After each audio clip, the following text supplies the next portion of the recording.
Up to this very moment, our esteemed Peace Dharma Assembly has been successfully held and conducted for a full 2 days. This particular session, which we are currently experiencing, is considered to be the absolutely final and concluding one of this entire assembly. Throughout the entire process, everyone has cooperated exceptionally well. I hadn't expected the overall level of spiritual development among our Buddhist practitioners today to be so impressively high. It should indeed be considered very high by any measure, whether it's engaging in daily practice, organizing and participating in Dharma assemblies, diligently attending classes and teachings, or carrying out various meaningful activities and beneficial endeavors for the community.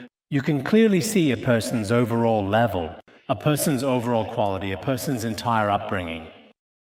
During these 2 or 3 days, we Buddhists, as devoted followers of the teachings, will be engaging in various spiritual practices and reflections. Everyone has not only shown great enthusiasm and dedication in their practice, filled with profound Dharma bliss and spiritual joy, but has also been very consistently focused and highly attentive throughout classes and recitations.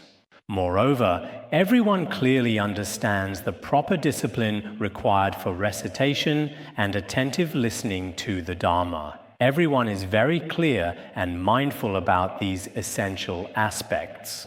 Over the past few years, indeed, many of our Buddhist practitioners have truly made significant progress. If they remain consistently diligent and committed, do not allow themselves to interrupt or abandon their earnest efforts along the way, and continue to work hard with unwavering determination and sustained dedication, after a period of 8 or 10 years from now, I believe that for each of our own lives, for our own personal mental state, and even for the entire world and its overall well-being, the positive impact and profound influence on their spiritual development will be truly immeasurable and extraordinarily beneficial. Because each individual person is truly like a single, unique cell. When we consciously bring forth and radiate truly positive energy and effectively break through the restrictive, negative, false, and illusory bubbles that often surround us, then the inherently positive, profoundly wise, and deeply compassionate aspects of our being can fully emerge and manifest. We allow them to manifest. In this world, each person naturally plays the role of a unique and meaningful lamp, illuminating their own distinctive path while contributing their own special light and wisdom. Each person's own lamp, perhaps its gentle light does not shine very far, only a short distance. But when all of us, every single one of us, come together as a unified and cohesive group, the power and effect of this collective light is tremendous. It can illuminate the world, because practicing the Tara practice actually dispels many adversities and obstacles in our present life. And in future lives, we can be reborn in the pure land of ultimate bliss. We all know that in Gyalme Rinpoche's aspiration prayer for the Pure Land, there is a particular passage that says, "The Dharmakaya Amitabha Buddha manifests Avalokiteshvara Bodhisattva with his right hand. Avalokiteshvara then manifests countless forms of Avalokiteshvara to liberate sentient beings. From the left hand of Amitabha Buddha of infinite light, a brilliant light radiates forth and the revered Tara appears. Then Tara manifests countless other Taras to liberate innumerable sentient beings. From the very heart, a radiant light truly radiates and the revered Padmasambhava appears. Padmasambhava then manifests countless forms of himself, each one fully capable of liberating limitless sentient beings. In fact, Amitabha Buddha, Avalokiteshvara, Tara, Padmasambhava, and so on, many Yidams, Buddhas, and Bodhisattvas are inseparable and not different from one another. Next, for our final class today, I will now talk to everyone about the very famous and profound parting from the 4 attachments in Tibetan Buddhism.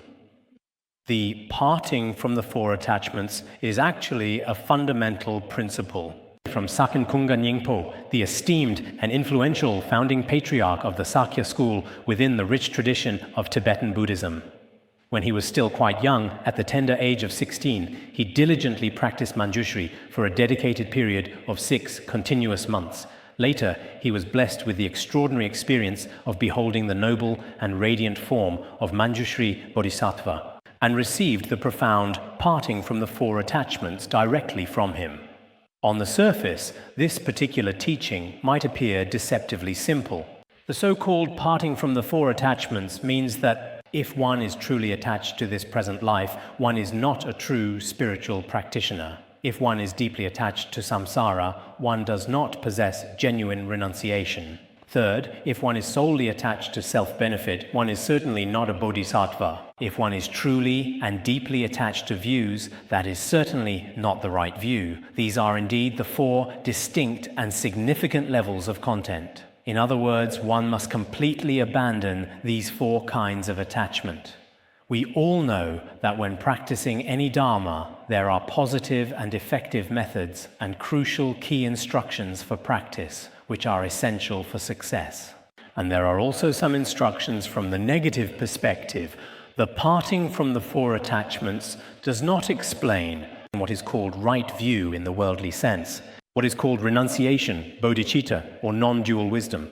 It does not explain these things in this way. If it were explained positively like this, we ordinary people might often more or less become attached to something. For example, when we talk about the concept of the view of emptiness, we might think that there is some kind of empty thing that actually exists. If we talk about a view of luminosity, then it's very likely we truly think there is some bright existing thing that exists. That is why Manjushri uses the negative approach to establish our practice. This is also very important and truly significant for everyone present here today. In fact, when this is comprehensively summarized, it is basically the very same as what the great masters of the past have consistently taught. For example, Master Tsongkhapa spoke about the 3 principal aspects of the path, which are renunciation, bodhicitta, and non-dual wisdom. In the Song of the Path to Victory, His Holiness Jigme Phuntsok Rinpoche spoke about noble character and then discussed renunciation and bodhicitta as well as non-dual wisdom, the wisdom of Dzogchen. His Holiness also spoke about 4 aspects, and in fact the parting from the 4 attachments also contains profound teachings on 4 distinct aspects. Whereas the revered Master Tsongkhapa taught the Dharma in terms of 3 essential aspects.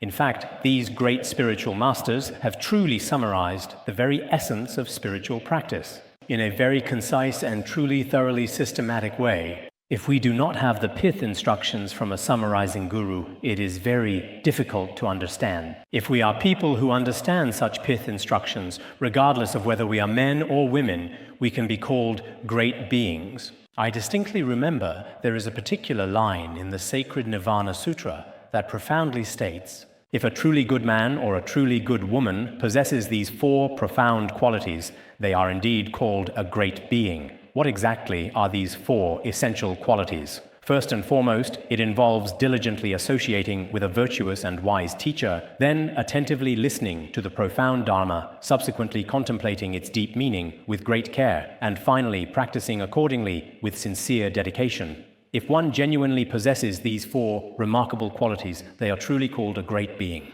If one does not possess these 4 qualities, they are called an animal. This is explained quite clearly in the Mahaparinirvana Sutra. The meaning is that we must first rely on a virtuous teacher.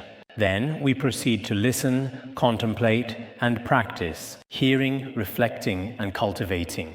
If one truly possesses these 4, no matter who they may be, they can truly and genuinely be called a good man or a good woman, or in other words, a truly great being.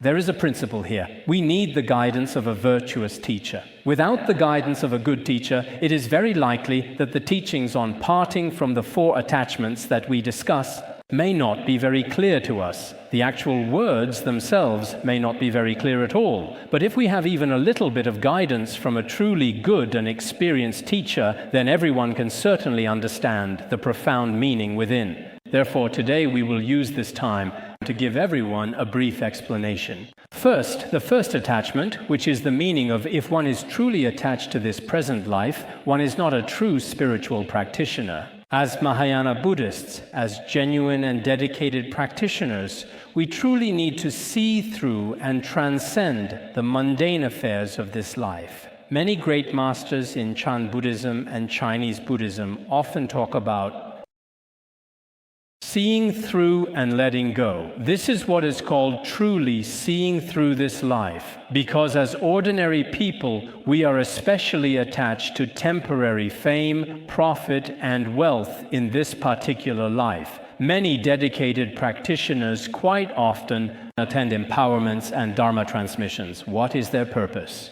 It's for their health, for their wealth, and for certain other temporary happiness. This includes many Buddhists in the world today who are especially good at advertising to attract people.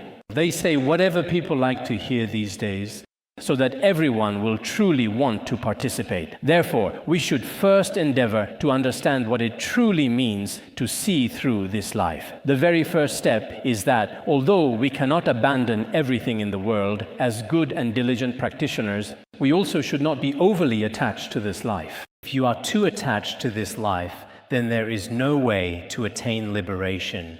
You may have studied a precious garland of mountain retreat instructions and open the door to mind training. These sacred texts use a great deal of words to thoroughly explain the inherent faults of being deeply attached to this transient life.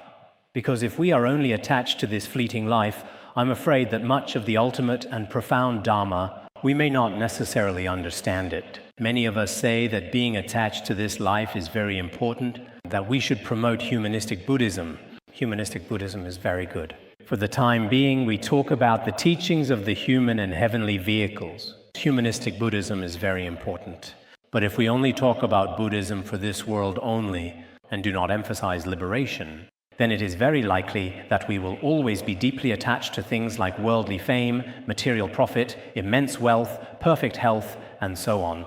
It will always be precisely like this. If all of us dedicated practitioners are only truly attached to this present life, then what will become of our spiritual journey? This present life is very short. The maximum amount of time we have in this life, for those of us here today attending this Dharma assembly, most of us are already over 20 years old. The time we may have left in this world, at most, is 30 or 40 years, or perhaps 60 or 70 years. For those who can live to 90, like many of the elder Dharma teachers, living to 100 or 90 years old, that is actually very, very rare. So if we are attached to this present life, our immediate goal is only for these fleeting few decades. However, our true existence spans many tens of thousands of years. Life after life, our journey is incredibly long. If we are only attached to this very brief present life, in reality, it is not ultimate. Therefore, as practitioners now, it is very important for us to see through the present life. Of course, if you only focus on seeing through this life and ignore all your family matters and stop working or going to your job, that is not right either. But we need to understand that in fact, being attached to this life is not what makes a true practitioner. Non-practitioner. I once translated Parting from the Four Attachments. It was written by Sakya Master Jetsun Drakpa Gyaltsen. That text is even more extensive than this. For example, when we observe precepts, we should not observe them for this life. When we listen, contemplate, and meditate, we should not do so merely for this present life. We should consider future lives. This is something everyone should pay attention to. In the instructions on parting from the four attachments, it says, nowadays, many people, many Buddhists around the world, the majority of them, you could say, I don't dare say exactly what percentage, but most people are attached to this present life. Because of their propaganda, their ideas, and many of the things they do, very few people actually consider future lives. When we evaluate this type of spiritual practice based on the supreme standards of Buddhist teachings, In fact, such a person is not really a good practitioner. If we are always deeply attached to this present life, perhaps in this very life, especially in the internet age, and there are so many things that distract us. I saw an advertisement 5 years ago about a woman in the UK who loved shopping for clothes and going out to shop throughout her life. Later, when she summed it up, she realized that over her whole life, she had spent 3 years just shopping and buying clothes. When she carefully measured it against her entire life, she discovered that a full 3 years were exclusively spent on the activity of shopping. There was once an official who truly loved the meticulous process of shaving his beard, and later, when he summed it up, he realized that over his lifetime, he had spent a full 7 years shaving every single day. Sometimes, people in this world do a lot of meaningless things, which delays their spiritual practice. So, true and dedicated practitioners will look far ahead into the distant future, even considering things over many lifetimes. The first point is, if attached to this life, one is not a true practitioner. It can also be said that such a person is not a true Buddhist, not even a follower. This statement is quite provocative for us, because many of us, including both monastics and lay people, the actions of many individuals are often, in their daily lives, observed to be focused on clinging to matters of this life. Very few people actually think about future lives. So for us, this serves as both a reminder and a wake-up call. That's the first important point. The second point is, if one is deeply attached to samsara, one does not possess genuine renunciation. This means that if we find ourselves attached to the fleeting blessings and temporary happiness found within the human and heavenly realms, we are not truly practicing renunciation in its genuine sense. Of course, we wouldn't be attached to the lives of hell beings, hungry ghosts, or animals. These are things we would never be attached to. But if we become deeply attached and overly fixated on worldly wealth, material possessions, fame, reputation, or the various pleasures of this life, in fact, whether this attachment is in this life or in future lives, it is not a truly genuine renunciation. A genuine Buddhist should have a mind that seeks to renounce samsara. So, what exactly is true renunciation in the Buddhist sense? It means not being emotionally attached or clinging to any of the worldly glory, wealth, or anything else in this life to attain liberation from them. The 3 realms of samsara are like a pit of fire, because within the 3 realms of samsara, there is in fact no escape from the suffering of change, and pervasive suffering. Suffering is the true nature of life. Therefore, we must attain liberation from this true ocean of suffering. For that, we truly need genuine renunciation.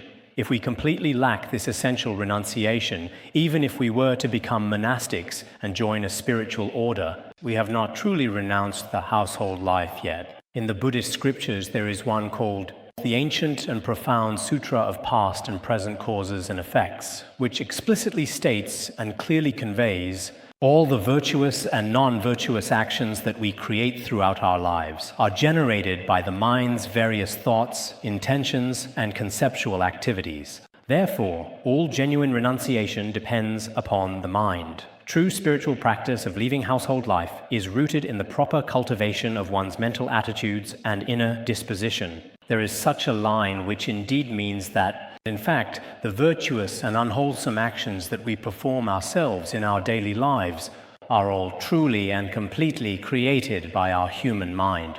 As monastics, we often say that many people frequently mention that I recently published 2 books. One is Nothing to Lose, and something else I can't quite remember myself. These books talk a lot about monastics and were compiled 10 years ago. After reading them, many people say, wow, I also want to become a monk. But in fact, if your body renounces the world, but your mind does not, it's useless. If you have already become a monk physically, but your mind is still attached to this life. This also happens among monastics nowadays. Some monks are in all kinds of situations, going out to beg for alms every day. Recently, I've also heard that some monks are out seeking alms. There are even some monks who will say, my personal massage therapist, my this and that, and so on. In the future, whether you see someone with Han-style or Tibetan-style robes, do not develop wrong views toward monastics. But also, don't assume that everyone is a pure and genuine monastic. Some people deliberately shave their heads just to make money. There are such cases too. So sometimes, if our minds are not properly managed, then we can face significant challenges. Even a monastic may not be a true monastic. If in your heart you truly develop renunciation toward the entire cycle of samsara, then even if you are a layperson too, with beautifully styled hair, sparkling earrings, and however many elegant necklaces, vibrantly dyed hair, all kinds of fashionable styles, looking closely at many of the devout people attending this significant Dharma assembly. They are all quite fashionable, very nice. They still seem to have a bit of that Hong Kong vibe. Not bad at all. Many of them even look a bit like Hong Kong celebrities. Hong Kong and Taiwanese celebrities are quite famous. So, on the surface, it doesn't matter what you look like. But if deep down you truly wish to break free from samsara, then you are a true renunciant. Therefore, true renunciation is entirely based upon the workings of the mind itself. This sentence is very important. Therefore, we sincerely hope that in the future, from the depths of our hearts, when we practice, we truly aim to attain liberation. Otherwise, in today's contemporary Chinese Buddhism and Tibetan Buddhism, many individuals are still deeply attached to this present life, for example, to material wealth and various other worldly attachments, to the illusory and insubstantial things of the world, like dreams and illusions, like bubbles and dewdrops, things that appear real but are not. In reality, none of these have any real meaning. Truly, we can see this clearly. All these tiny little bubbles in the whole wide world will eventually burst at a certain point. No matter how high your official rank or how famous you are, no matter how good-looking you are, even as beautiful as a celestial being or goddess, even if you possess great wealth in this world, when you leave, it will all be shared among the five enemies. There is nothing truly reliable. Just like Patrul Rinpoche and his teacher, who were not attached to the world, not even for an instant. Just as Master Tsongkhapa said, toward all the worldly glory and wealth, not even for a single instant does one give rise to attachment. Only then can it be considered true renunciation. This is about how being attached to samsara is not genuine renunciation. The key question is whether we have cultivated genuine renunciation in hearts. Today, I am speaking a bit more deeply. This is the second question. The third question: if one is solely attached to self-benefit, one is certainly not a bodhisattva. A so-called bodhisattva truly benefits countless sentient beings across countless eons. This embodies a heart that is never fragile and a truly courageous mind indeed. It's called a bodhisattva. In other words, one who liberates countless boundless sentient beings whose mind never harbors even the slightest trace of timidity. Moreover, throughout this process, one is never attached to one's own benefit at all. If you are attached to your own benefit, then even if you practice Mahayana Buddhism, even if you practice the so-called highest and most profound secret teachings, you may not necessarily attain full liberation. You might even very likely fall into the path of the Shravaka. There was once a dedicated disciple of Atisha who practiced Hevajra and was truly remarkable. One time, Atisha said, "My greatest disciple has fallen into the Shravaka path today." Many disciples asked, why? Because when he was diligently practicing the profound Hevajra Tantra, in reality, he harbored many deeply selfish and self-interested thoughts. He did not give rise to genuine bodhicitta, and as a direct result, even if you practice the highest Tantra, in the end, you may still unfortunately fall, and perhaps not even have the intention for personal liberation. Therefore, as we participate in this Dharma assembly, I sincerely hope that everyone will arouse genuine bodhicitta. Today, I have also transmitted the way of the Bodhisattva to everyone. I hope you will read the verses again and again. There are also some additional commentaries available. I sincerely hope that at the very least, the way of the Bodhisattva, when I was reciting the lineage just now, almost every verse's content, as soon as I started, I would recall the next 3 lines. Regarding the way of the Bodhisattva, I should say that I've put quite a significant amount of dedicated effort into it, truly. I've also listened to it many, many times in front of numerous teachers. So when I was reciting it for everyone just now, many images of my teachers kept appearing in my mind. As I was reciting the lineage, I kept recalling, oh, at this moment, such and such teacher, how did they explain this sentence? Oh, how did another teacher explain it? How did His Holiness quote this in certain situations? I seem to remember easily today, in various situations, both in China and abroad, the scriptural evidence His Holiness cited, how I myself analyzed them, and I've gone through many, many teaching notes. Also, some of you may have, including what I heard yesterday, our host just mentioned that they recently finished studying it, but they have only listened to it once or twice. That's not enough. You all need to listen more. Only then will we truly give rise to genuine and profound bodhicitta, uncontrived bodhicitta, truly wishing to benefit all sentient beings. At that point, we won't be attached to the cycle of samsara, nor will we be overly concerned about ourselves, benefiting all sentient beings, no matter what others may say or think. I just wholeheartedly want to benefit all sentient beings throughout the world. Where else in this vast world can you truly find such a noble spirit? With this kind of spirit, even if everyone in the world slanders you, defames you, or tries to destroy you, you will remain steadfast. You won't feel hurt. Why? Because what you do is not for yourself, but to benefit sentient beings. When benefiting sentient beings, all kinds of situations may arise. However, this particular experience serves as an invaluable form of spiritual cultivation for all of us. Whether it's spiritual practice or anything else, constantly thinking only about yourself is not very good. So I hope that many of us who are participating in this Dharma assembly, as well as many members of our association in future discussions, will not talk too much about other people's faults or shortcomings. Instead, speak more about others' virtues. Don't focus so much on others' shortcomings. For example, every single time we speak, in principle, we should always talk about how to genuinely help other people.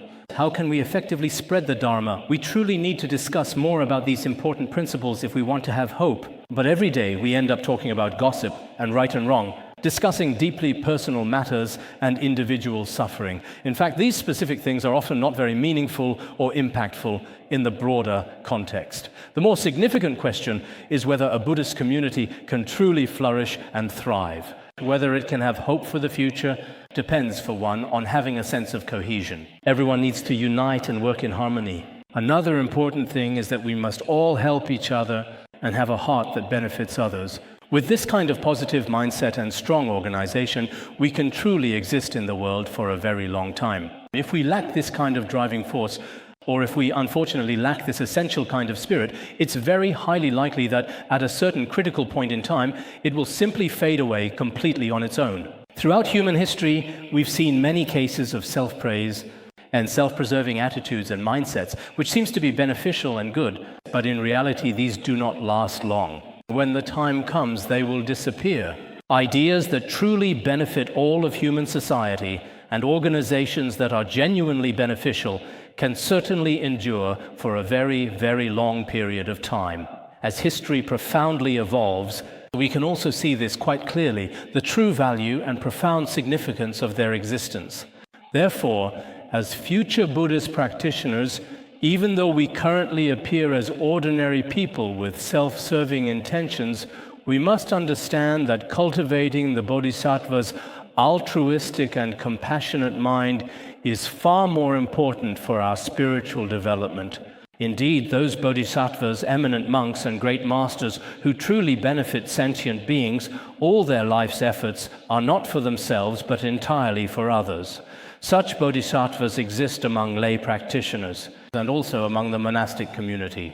Within the social groups of various ethnicities, there are many such individuals as well. Therefore, as later generations of dedicated learners, as practitioners faithfully following Shakyamuni Buddha, we must fully embody the crucial importance of altruism. This is the third crucial point I truly want to make clear. If one consistently clings to their own self-interest, then one is certainly not a true bodhisattva. Strictly speaking, we are all bodhisattvas, those who have generated bodhicitta. if one has generated bodhicitta, let's look at what the way of the bodhisattva says. And then many of the profound verses within it, when I recite them today, it is still a truly wonderful kind of enjoyment. I see many Dharma friends often carry the way of the bodhisattva with them. Bodhisattva Shantideva said that if you have time, you should read more Mahayana sutras, like the Akashagarbha Sutra, as well as the collection of studies and the collection of sutras, those composed by Bodhisattva Nagarjuna, and those treatises composed by Bodhisattva Shantideva himself. We are encouraged to read them. So whenever we have the opportunity in the future, we should read and study more in this regard. The last important point to remember is that if any form of attachment or grasping emerges within our consciousness, it clearly demonstrates that this is not the right view or accurate perception of reality. Why is this said? As everyone knows, for the time being, we need to hold profound views such as the view of emptiness and the view of luminosity, the view of purity, and so on. We need to have some views that are involved. But ultimately, in Buddhism, when we reach the highest level of practice, regardless of whether it is Chinese, Tibetan, or Theravada Buddhism, the ultimate view in Buddhism is to be completely free from all conceptual elaborations and all attachments. This, indeed, is what we call the inconceivable, prajnaparamita, the other shore of profound wisdom. Because when expressed in words, it may not be completely ultimate. As ordinary people, we can't really express it. The things we can distinguish in our minds are not necessarily ultimate. In the end, the true nature of all phenomena will truly manifest. The true nature of all phenomena is realized through enlightenment. When you truly attain realization, language simply cannot adequately describe it. You all know that Chan Buddhism does not rely on written words. Moreover, at the very highest level of Chan Buddhism, if someone even utters the sacred word Buddha, they will meticulously rinse their mouth for a full 7 days. They won't explicitly say it. Not even the sacred word Buddha is ever spoken aloud. In the root stanzas of the Middle Way, even concepts like the Tathagata, Nirvana, and liberation are all refuted one by one. According to the great perfection Dzogchen in Vajrayana Buddhism, at the beginning we prostrate, recite mantras, and visualize the deity in our minds. We must cultivate virtuous actions of body, speech, and mind. But in the end, all of these virtuous roots and all unwholesome deeds are completely abandoned. Even the attachment to prostrations and mantra recitation is no longer needed. This is indeed the very highest state. In the face of such a state, if we cling to any so-called conceptual luminosity or perceived emptiness, or to specific terms like Tathagatagarbha, or the process of realizing the true nature of mind, or even to a mind that is undistracted and so on, all of these are just words and language. They are nothing more than states of conceptual thought. Therefore, all of them are to be completely destroyed one by one, because they give rise to a subtle and often profound kind of attachment. In the true and ultimate state of complete liberation, such things simply cannot be found. Indeed, they do not exist in any form whatsoever. This point, when directly pointed out through certain teachings of Vajrayana and Chan Buddhism, when directly indicated, you can also understand it. Or when we use some Madhyamaka reasoning to analyze and prove this, we will also come to know that all phenomena in the world do not possess any substantial essence. Ultimately, they cannot even be described by language. This is indeed the true reality. When exactly do we reach this state? When do we actually truly come to fully realize this principle? This is called enlightenment. If you were to describe the state of enlightenment, it would certainly be truly wondrous, magnificent in its nature. It is not attachment in any sense. It is not clinging, not grasping, not any kind of mental attachment at all. At that time, the Venerable Tilopa said to Naropa, "Whatever appears before you will not be an obstacle. However, if you become deeply attached to the fleeting appearances of the external world, then you will inevitably be bound by their influence. At this point, your entire view becomes significantly problematic. That's precisely why many of our highest and most profound views involve no attachment whatsoever. Of course, before we truly reach this profound state, it's much like when we cross a vast sea or a flowing river, we undeniably need a reliable boat. Although once we reach the other shore, we no longer need these things before we attain that state. We still need to hold on to the belief that good deeds bring good results and bad deeds bring bad results, and maintain an attachment to the law of cause and effect. Also, we need to maintain an attachment to renunciation and bodhicitta. We also need strong virtuous character and moral cultivation in worldly life. We need proper basic worldly conduct and skillful ways of dealing harmoniously with others, as well as noble behavior and character, are also indispensable. This crucial point must be clearly and precisely distinguished. If we summarize all the aforementioned content, we can see that practitioners who have attained a relatively high level in their spiritual practice should not be attached to the transient aspects of this current life, nor should they be bound by the cyclical nature of samsara, the endless cycle of birth, death, and rebirth, nor to their own immediate interests, nor to any kind of attachment or clinging at all. So, in the end, what has genuinely arisen? It is the heartfelt aspiration for rebirth in the Pure Land and so forth, a deep emphasis on the next life, and the genuine arising of renunciation. Through contemplating the preciousness of human life and the impermanence of life, the faults of samsara, and the infallibility of karma and its effects, by practicing these four methods, what arises in your mind stream? Renunciation arises in the uncommon preliminary practices, refuge and bodhicitta, accumulation of merit and purification of obscurations, and guru yoga. These guiding practices help you to give rise to a genuine, uncontrived bodhicitta that truly benefits all beings. Ultimately, the non-dual wisdom view of Madhyamaka and the realization of mind's true nature in the highest Vajrayana teachings, that is, through the spiritual guru's profound and direct pointing out of your inherent and ultimate true nature, finally, the naked state of realization manifests. This is the Dharma path of the main spiritual practice. In fact, the great masters of the past have consistently followed this very path. If they were to explain it to everyone using pithy, concise instructions, the ultimate meaning is same, one singular taste and one fundamental essence. There is absolutely no separation whatsoever. It's just the specific approaches and diverse methods. Therefore, we sincerely hope that this particular time, through practicing the profound parting from the four attachments teachings, we can truly become genuine and authentic Dharma practitioners, right? No matter how many people there are, if we do not have realization in our hearts, it is still of absolutely no use. But if we have some profound realization within, even if only a few people, it is still meaningful for the Dharma and also beneficial for our own liberation. So we need to see both the many methods in the world today that accommodate sentient beings, which I also talked to everyone about this morning. We need to understand the many ways to accommodate sentient beings. But when it comes to our own practice inwardly, we also need to grasp the higher transcendent levels. Otherwise, human life is so hard to obtain, and our human lifespan is incredibly short. At such a truly critical, profoundly pivotal moment in our existence, if we fail to grasp the key points, then once we completely lose this significant opportunity, it will be very difficult to regain it in the future.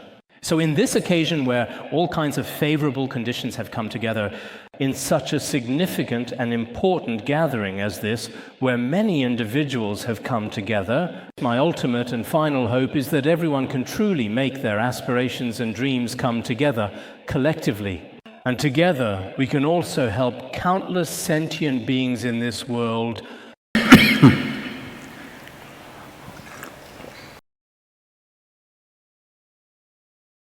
to be truly free from all suffering and to attain genuine happiness, to bring peace to this entire world. And for each individual person, even if only for a temporary period of time, to be fully endowed with all the perfections of the human and the heavenly realms, and ultimately for every practitioner to truly realize the highest state of being completely free from the four attachments.